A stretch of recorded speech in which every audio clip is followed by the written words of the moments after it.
The Tommy Campbell Show. Thanks for tuning back in. I'm Tommy Campbell, still bald, still in my basement, and still laughing at Donny Two Dolls. Donald Trump again demonstrates he's as out of touch with the average consumer as he is with Melania. Those people haven't embraced since Barron was made. Stock market up, Trump's economy. Stock market down, Biden's. I'll be getting into Donny Two Dolls, and a special guest returns to discuss Pierre Poilievre stealing an Albertan's job and more. But first, this. I'm going to tell everybody, our great president, this is his favorite product of all time of My Pillow. Okay. Yeah. Might be his favorite of all time. I don't know. I didn't ask him, but he every time I see him, he goes, Mike, these sheets. He goes, these cheap ones are better than the other ones. I'm going, they're not cheap, sir. They're just a good price. They're the best sheets in history. But he just loves. Lindell still hasn't figured out how to put his phone on silent when he's doing one of his dumpster fire interviews at what he calls the biggest broadcast place ever. Trump would never use one of Mike Lindell's dollar store lumpy pillows in one of his five-star hotels. This came up several times when Lindell was at his lowest, although every day seems like a new low for the former Canadian border detainee with a chapter in his book called Cocaine. Lindell claims Trump loves his products, but they have never seen the inside of a Trump property. I would say My Pillow has even less of a chance of getting in Melania's bedroom than Trump himself. And the only time Trump would even consider using Mike Lindell's sheets is when he's dressing up as Fred Trump. Even then, he'd be conflicted. These are from Egypt. Egypt, Mike. I don't know. These are from Egypt. Quick game. Which of these chapters and sections are from My Pillow CEO Mike Lindell's autobiography? Cocaine. Lots and lots of cocaine. Coke times 10. Peppermint schnapps. Crack Minnesota. And casinos everywhere. Okay, come on. If you answered all of them, you are correct. Subscribe. When will you speak to President Xi of China? That'll happen. I mean, look, right now, and I told you before, they're having tremendous difficulty because their factories are not doing business. They made $1 trillion with Biden, $1 trillion, even $1.1 trillion with Biden selling us stuff. Much of it we don't need. You know, somebody said, oh, the shelves are going to be open. Well, maybe the children will have $2 instead of $30, you know? And maybe the $2 will cost a couple of bucks more than they would normally. But we're not talking about something that we have to go out of our way. They have ships that are loaded up with stuff, much of which, not all of it, but much of which we don't need. And we have to make a fair deal. We've been ripped off by every country in the world, but China, I would say, is the leading one, the leading candidate for the Chief Ripper offer. Chief Ripper offer, not a real title. Nearly 80% of the toys sold in North America are made by factories in China, and they're cutting production because of Donald Trump's wildly unpredictable tariffs and are going to make buying these toys out of reach for a lot of people. Kids have never felt ripped off when they use their allowance to grab a Hot Wheel or Malibu Barbie. They just felt happy. Trump has no connection with the working man. He has none with his own family. I mean, he fantasized about dating his daughter, spent years estranged from Don Jr., couldn't remember Barron's age, and reports say he's a non-existent part of his life. Trump has spent most of his in a gold and fur penthouse and wants you to believe America will prosper while creating global division and making everyday things so unaffordable that you should have 2 instead of 30. That's 6.6%. I'm not saying all kids should have $30, but I am saying this man is an economic disaster. He says he's a builder, but he hasn't laid a brick or a willing woman in his life. Every analyst says his tariff plan is a nightmare because it is. Economists widely agree Trump's tariffs have negative economic impacts, including reduced GDP growth, higher consumer prices, and increased inflation. The Congressional Budget Office projects a 0.3% GDP decline from a 10% tariff on all imports, with higher tariffs on Chinese goods leading to additional reductions. Only $2. This is the Epstein Air frequent flyer that probably flew with an extra Louis Vuitton case of Barbies to impress the girls on Jeff's Island. But just as crazy as Trump's comment is Stephen Miller attempting to defend it. Or the president himself acknowledged that on toys you may end up paying, on dolls he was referring to, you may end up paying a little bit more right now. So in terms of he was making the point that I think almost every American consumer agrees with.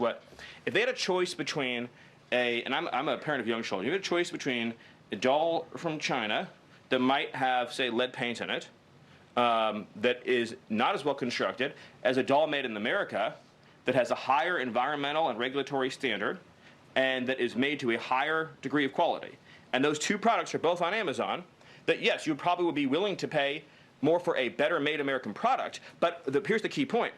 With the tax cuts, the regulation cuts, the energy price decrease, and everything else that President Trump is doing to unleash this era of American prosperity and prevent the road we were on to get off that road of financial ruin and doom, means that it will be cheaper than ever to make and manufacture in America. I think that answers your question. Just because something is produced domestically doesn't guarantee that it's better, okay? Every country can turn out some great things and some not so great things. The environment and regulations are two of Trump's main targets, okay? And it's pretty wild to be suggesting that one of the biggest toy makers and intellectual property holders on Earth has these lead paint laced, dangerous, and poorly made toys. That's mental, I assure you. I'm the youngest of three. My sister's Barbies were durable enough to be taken to Pound Town by all my G.I. Joes and Star Wars figures. They could handle the Wookiee Nookie. Those things are built to last. Alex here, still in the bunker with Marjorie. Again, good dude. Well, it's been a tough week for many, including MTG, who came in last in the Georgia Senate poll. Like, she hasn't even officially announced her run. And they're saying, oh yeah, no way, not the bleach blonde, bad-built butch body. And I don't think that's fair. It's not fair at all, okay? The globalists are they're shutting her out, okay? Now, speaking of losers, Pierre, Poilievre, you know, the one that goes by Poilievre, PP, and Timbit Trump. Actually, he could own that one, you know? I mean, his eyes, they are so close together. It's crazy. They look like they're going into Cyclops mode. It's kind of cool. Like, one PPI could have been like a Timbit. That's what he should have done to endear to the people. He should have been at home trying to push those eyes close together into it like a maple, MAGA, soul Timbit. What's that? The popular vote margin of victory was 2.4%, nearly a full percent over Donald Trump's win. Okay, so I guess PP is using very thick razors to measure this, especially when you throw the 1.5 million votes from the NDP in there. Then it's like, whoa, okay, super liberal country, crazy, super liberal. I fully endorsed Pierre multiple times. I did, and I'm quoting myself here. He says the same things as me. Been following Poilievre for years, and he's the real deal. Canada desperately needs a lot more leaders like him, and so does the rest of the world. I especially like that he never denounced me, not once. The gay frogs conspiracy theory Sandy Hook denier that had to call 911 when my wife threw a bottle of shampoo at my head. She beat me with finesse. The Conservatives in Canada wanted Trudeau out, okay? So he left, he's gone. They wanted the carbon tax gone.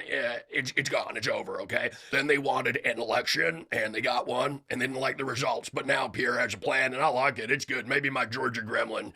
You could probably pull this off, MTG. They had to comb through the country to find a riding that had a landslide right-wing window liquor victory. So they went to the birthplace of the one and only Ted Cruz. And they were like, Damian Keurig.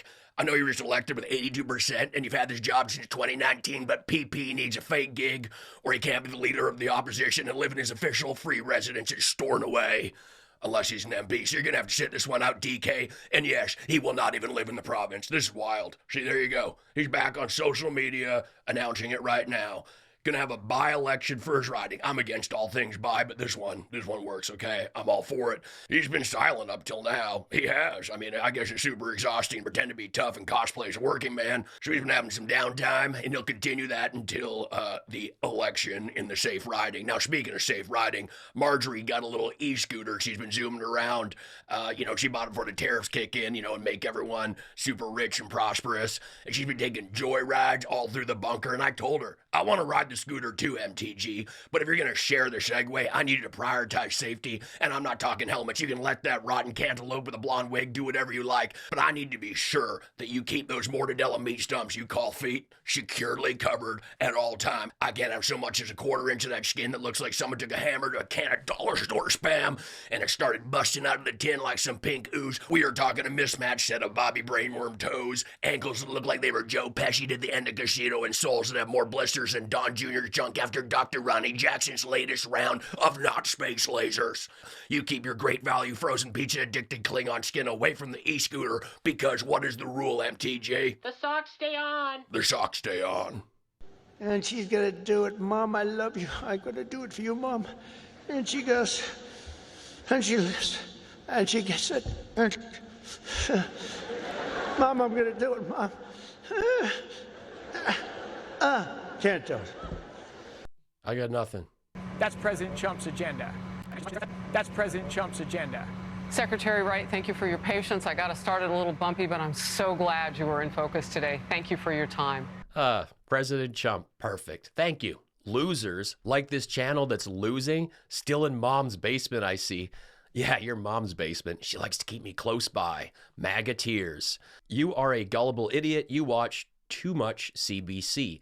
Well, I watch enough public broadcasting to know the difference between 2, 2, and 2. Unfortunately, you are the lot that are voting to defund this. I mean, the stupid is compounding. MAGA tears. Tommy, take a hike. I will. And I'll bring my cute dog, hot wife, and smart kid along with me. MAGA tears. I would say a MyPillow has even less of a chance of getting in Melania's bedroom than Trump himself. It's true. Through like all of Canada to find a riding, that a landslide right-wing window liquor victory, so they went to Alberta. Birthplace Ted Cruz. Share the Segway scooter. I need to prioritize safety, and I'm not talking helmets. You can let that rotten cantaloupe with a blonde wig do whatever you like. Speaking of losers, Pierre Poilievre. The Tommy Campbell Show is the best political comedy show on YouTube, and I hope you subscribe.